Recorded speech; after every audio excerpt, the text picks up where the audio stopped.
हिंदुस्तान में अक़लियतों के गैर महफूज होने का झूठा प्रोपेगेंडा किया जाता है। हिंदुस्तान अक़लियतों के लिए महफूज मकाम, मरकजी वजीर किरण रिजिजू का खिताब। लोकसभा में दस्तूर पर मुबाहिस जारी।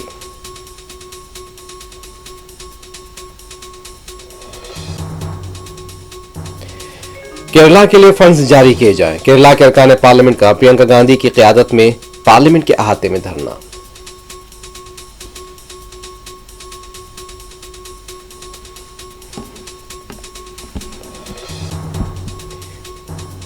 महाराष्ट्र के नंदुरबार में मस्जिद में दाखिल होकर अजान को रोकने की कोशिश, पुलिस की कार्रवाई की तिल्लानी।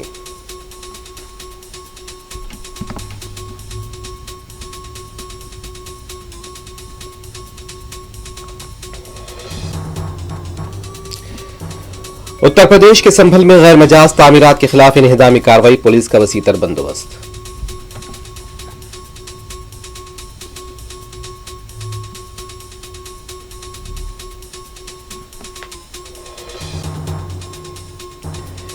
तेलुगु फिल्म सुपरस्टार अल्लू अर्जुन जमानत पर रिहा, संध्या थिएटर वाक़े पर मांगी माफी, तहकीकात में ताउन करेंगे, क़यामगाह पर फिल्म स्टार का तांता।